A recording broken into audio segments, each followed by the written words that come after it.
Hello, everybody. I'm Will. And I'm Kristen. This is soimwatching Teen Wolf, Season 5, Episode 10. Status Asthmaticus.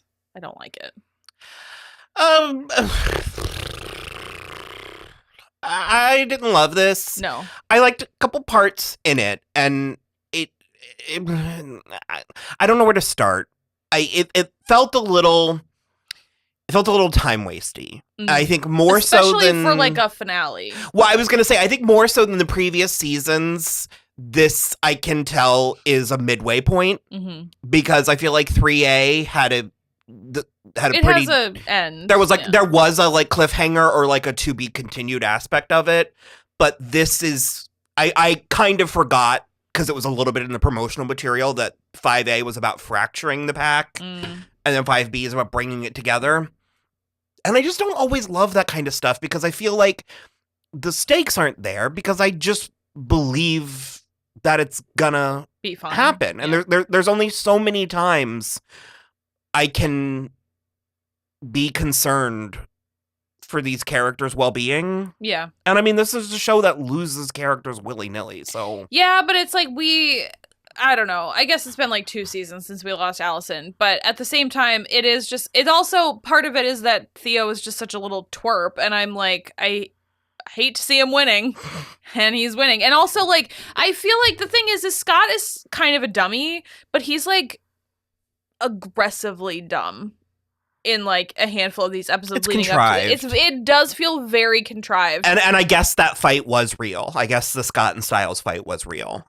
Yeah. I think we get a fake one at one point. And that's the other part, and that's one of the reasons why we were a little bit sort of tepid on finishing the show, is because without someone, twofold. Number one, without someone who hasn't seen the show, it changes the dynamic in a way that I feel like the people asking for it don't understand. Yeah. And so it's like... But also, I can't begin to explain to you how little patience Rachel would have had for this. No, she would have hated it. Yeah. It would have been miserable. But it's sort of like, I don't know how to go about covering it when it's like, when it's so different. When it's like, not only have we both seen it, but we also are just okay with it. So it's like... okay, so I liked all of Season 5A better than I remembered I did.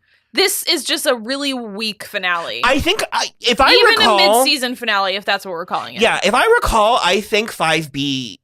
I think I liked 5B. Better? Yeah, I was interested in the lore. Okay. And the first time around, I knew where it was going. And this second time around, I remember. So it was like I was right the first time.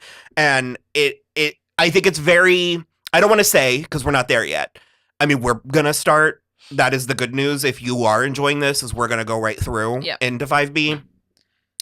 But I think the mythology that we're moving into is good and interesting. I'm rambling a little bit, but I wanted to say there are a couple things that I do like. I actually, even though I don't like Theo, I do like the quote unquote reveal that we got, that he's the first Chimera. Sure. I don't know how I didn't see that coming or just take that on read. I forgot. But it makes way more sense as to why he was sort of in league with them. And like mouthing off to them too. And the fact that he's part coyote, that's how they didn't know, because coyotes are, sly and tricksters as well. The one thing he said is it's also why Malia trusted him first. And Did she though? I don't think so. I mean, he like... seduced her and menaced her a lot, but did she ever actually fall for it? He like stumbled into a secret about her, but she didn't give that up of her own volition. And then there was like, that's the thing, is like, this was just, in my opinion, a pretty weak episode for the most part, because when we get Hayden, or not Hayden, Brayden back in this episode, and she finds Malia. Yeah, love it. And she's like, your mother knows about your plan. She's coming. And I was like, what plan? Did we miss like 15 minutes at some point? I know nothing about a plan. We both checked to see if we'd skipped an episode or if there was a director's cut or something. Because there was a handful of scenes where it was like, we needed... That was not clear. Yeah. Because there was also the scene where... and like Jordan Fisher comes out of nowhere.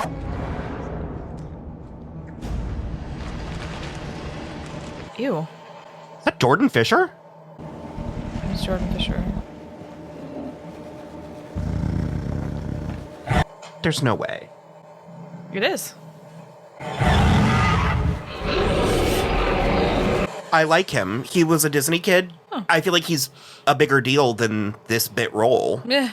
And I thought he was like a thing, kind of. And he's a Disney Channel thing, yeah. And I'm sort of like, isn't this deployment of him beneath him? Yeah. He's only in one more episode, so I don't know. Yeah, I would have rather had him for like a multiple arc stint. The other thing, too, is that there was that one scene with Scott and Theo before he, like, reveals that he's evil. He's 16 and in love. First love. You remember what that's like? Do you? Yeah, how do you have authority over this? All those emotions mixed with the supermoon tonight isn't going to be good. I know. We need help. I don't mean restraints or chains. I mean Leah, Stiles, Lydia. You need your pack, Scott. I'm not so sure I have one anymore. Apropos of nothing. Let me talk to them. Oh yeah, let me talk to them. Let me see what I can do, okay? Haven't you done enough to these people? Oh, Lydia and Malia have no current beef with him. It's literally only Stiles he's fighting with. I mean, Malia kind of pieced out, though.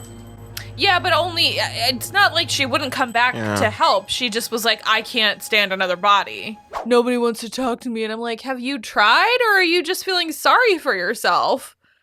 It's not good writing. And that's, I think, because I know that this show is capable of really good writing. And so it's frustrating when it feels like it's deliberately bad. Well, and I mean, I actively enjoy and have praised this show for its usage of melodrama. Melodrama is one of my favorite things, but this is veering in, I would need a thesaurus to see if there's a word for it, but it's like, this is just bad. Yeah. Like, it's just fraught. It's not like, it's not like... It's fraught. It's fraught, and it's bad because there's no foundation for it. Like, okay, we both also agree that it's, like, sort of stupid for Scott to have drawn this line at biting Hayden. Like, it's as if he can only work past the barrier when, like, it's an active, like, death situation where, like, he bit Liam because he was, like, gonna die that instant. And I'm like, well, she's gonna die anyway. So what difference does it make if you try to bite her? None. You should try, you know? But then the whole thing, it's like, I don't know, is it just the supermoon in Liam's head, or did Theo get to him too? Because both. He fucking wails on I remember Scott. hating that. Yeah.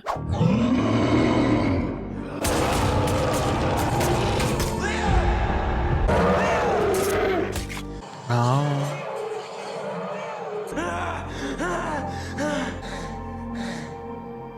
Liam, what are you doing? I love that even Mason is like, Scott's cool.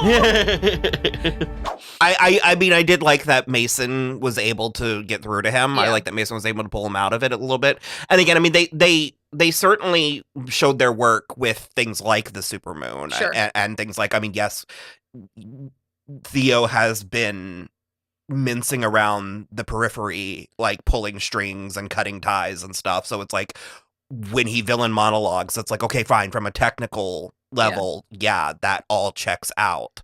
But the other thing that I have that I take umbrage with his play, because I guess I don't remember where he came from or where we get from him watching his sister die on the bridge to being the first Chimera. Because good point. There's footage not found card there Everywhere. But I guess his ultimate plan is like he wants the pack. Like, he wants Lydia and he wants Kira and he wants Void Stiles and all that. But then he proceeds to be like, the only one that doesn't fit is Scott. And I'm like, no, Scott's a true alpha. That's extremely valid. The only one that doesn't fit is Stiles because he's no longer Void and not capable of tapping into it. Yeah, and then when Stiles hits him... I'll tell you where your dad is. You promise not to help Scott. There he is! That's Void Stiles. No, it's not. No, it It very specific. Yeah, it's not. Like, I don't know what. This is so stupid. In the face, he's like, "There's Void Stiles," and we both were like, "No, though." That was pure Stiles. Also, not for nothing. Void like that Stiles, was a human decision he made based on sound, logic, and emotion. Yeah, Void Stiles would have had your spine out Inside of your body out. already. Inside Like, I don't. You don't know anything about Void Stiles. And the other thing too, though, about the I want the pack is it's like, okay, so then why did you fracture them first? Because they're not going to. So they'll come to him as the leader. Yeah, but they're not going to then join each other under you. I don't know. You know what I mean? And then he literally at the end of the episode was like, "Forget it. Don't even worry about it." And he just jammed goo in all the chimeras, and he's like, Think you lost your mind? "Stop injecting people with stuff."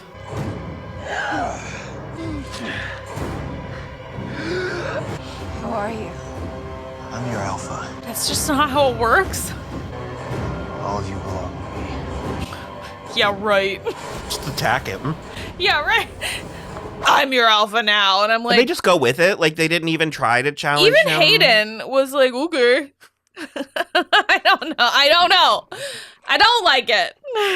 I still really like Lydia, Parrish, and Stiles' stuff, even though Stiles that's from Dylan's sort of charisma, character force, and will alone. Yes, yeah. Because I love back to the punching him where he's like, "There's Void Stiles." And I'm like, no, and it strikes into that thing that I always love, that phrase that there's three things all wise men fear: a night with no moon, a storm at sea, and the anger of a gentle man. Yeah, and it's like when you've pissed off Stiles to the point of physical violence. So, and then it was very slapdash, the passage of time, which that's kind of a given for Teen Wolf. They were teleporting like it was season 8 of Game of Thrones. But we open up the night we open up at night, and there's something running on all fours, and then on two, and then all fours again, and then it jumps over Clark. And I remember at the time being giddy because I was certain it was Derek. I just thought for sure he was going to come back for a couple episodes. Sure. And or because of Danny's last name, I forget what it is because it's Hawaiian or whatever, but Pacific, but it meant Wolf Moon or something. Oh, sure. And so I kept thinking, I was like, what if this is Danny? What if we're getting the cavalry? And again, you're right, because we get Brayden, which I mean, she's definitely third in that line, but I would lump her in with that status of character. I don't know. So whatever this thing is, and as of right now, I don't fully remember, but it picks up the Beacon Hill sign and throws it into the school, and Sheriff and Clark are there, and then the Dread Doctors show up, and then it's just tomorrow. What happened? Am I forgetting? Nope. And then there's the whole thing with Theo telling Stiles you can either try to save Scott or you can go find save your dad, and he's in the room where they were keeping Liam and Hayden, and something has happened. He's been stabbed or something. Yeah, and the whole thing with the library card is still a problem. And at this point, I'm like, that is so circumstantial, though. What does having possession of the physical card do? What does that prove? Nothing. But, but it goes back to the point that I made when we were watching the previous episode, and I was like, at least put it in a biohazard. People just look in the garbage. Sure, but my point is that he scanned the card, and the incriminating evidence is the fact that it's logged in the system. The physical card has no bearing on what any of that means. I don't understand why that is. Join the club. And why is this the smoking gun? Basically, yeah, I agree. And they still haven't explained why Theo can turn into a regular wolf, unless that's just part of the Coyote Chimera thing. Yeah, but wouldn't he turn into a coyote? Coyote? Yeah. I don't know. Unless he's a coyote werewolf. I don't love it. He also came in steaming hot and shoved his fingers in Lydia's neck. What happened to her? I don't know. Never done this before, Lydia. Well, he did something. He knocked her out. Right. And he must have taken her here. What do you think, Lydia? My boyfriend? I think it's gonna do something bad to you.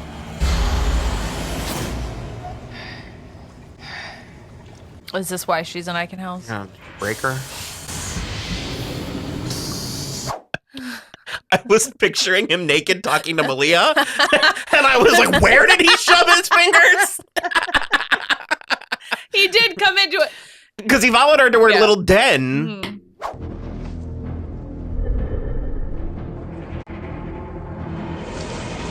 Ugh.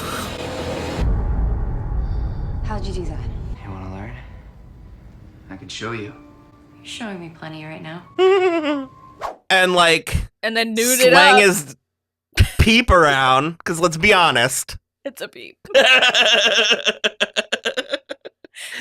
No, Cody, tea, I'm sure yeah. you're lovely. I was This gonna is say, not. no This is tea, no shade to Cody Christian, but Theo has Yeah. a peep. no. This is not.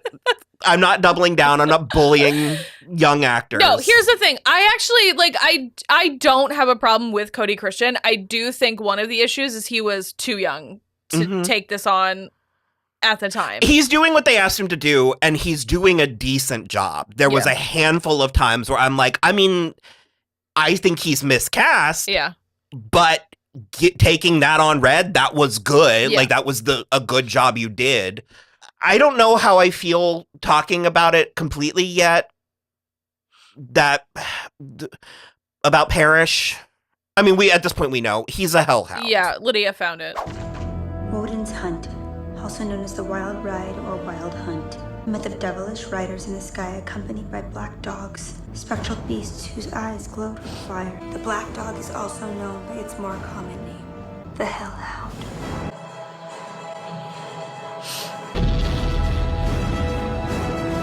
Yeah. And he's part of the Wild Hunt. I forgot that. Mhm.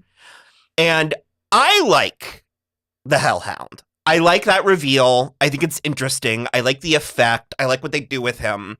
However, I was convinced while we were watching this that he was a phoenix. Okay, so here's the thing, because in my head, this whole time I've been like, oh, well, he's a phoenix. But then as he was like collecting the bodies and taking them, in my head I was like, but Will's idea about him being a hellhound is better. Because I was were you? I had just convinced swapped myself them? that what I was thinking was correct. Because of what he's doing, hellhound makes more sense. Mhm. Phoenix would have been cool though. And it's like they come back to life, but not because of him. Yeah. But I just thought it would be cool if he had like flaming wings. Because also I kept on waiting for him to like go and then sit and set the Nemeton on fire and for them to all rise after that. Yeah. That's what I kept thinking. But and also I was all messed up. but also with him being set on fire by all I can think of is Lou Begley Jr. Lou Ferrigno Lou Jr. Ed Begley. Lou Bega is Mama. I was on 4 different places with that. Lou Ferrigno Jr. To me, that suited Phoenix Yeah. because he was set on fire and then And then he rose was from the fine. ash. Yeah, and so I agree. That's sort of why I thought he was going to be a Phoenix. We don't know what Jordan Fisher was. I don't remember. He had like a yeah. what'd you call it from Buffy? The Polgara demon. Yeah. That Maggie tries to like. I can't remember kill if her we've with. seen that because like it's another, and this is so nitpicky, but I was annoyed that all the chimeras were only things we have already seen. Mm. I wish that they, like I think I said, I wish they had thrown in like a harpy or like I also said like manticore. It's like Well, the one with the fingers, we didn't know what that was. No, so I guess they did throw some She was stuff. also already dead. Yeah, I guess they did throw some stuff in there, so I'll withdraw that. But yeah, so it does seem that Lydia has figured, and I still do like the Lydia Parrish stuff. I think that all of their material worked. She is catatonic now, though. Because Theo brained her and then Shoved his fingered her. fingers. And then carried her out to the Nemeton, and then when he resurrected them, he just sort of dropped her, and she just stared. And Liam kind of killed Scott, and the Mason stopped him, and then Melissa came in and was like, not on my watch. Yeah. And it worked. And then she gave him a pep talk, and it was fine. We love Melissa. We love a Melissa pep talk, but I'm like, that wasn't even like in the top 3 pep talks this season. Yeah. You know what I mean? Like, yeah, for sure. And so it is very much a middle place. And then the Dread Doctors broke down a wall in the water treatment plant that had a mural of 2 monsters fighting. Well, and one they of them looks said like the Hellhound. the Beast. But they kept The saying Beast, La Bête, the La Beast. Bête. Yeah. Like I said, I remember kind of enjoying it, kind of liking it. And is there anything else that we need to touch on? The Jeep broke. Yeah. I like the Malia. I like Malia. I like her scenes with Stiles, like talking about the Jeep. Yeah, she's great. I think we covered where everybody at least ended up. So it's like Corey, Tracy, and then Hayden and Donovan. Was it Donovan? Yeah. Yeah, they're all back alive. It sucks about Donovan, but yeah. So they're all back alive. But yeah, I guess we'll see in 5B. Like right now. Bye.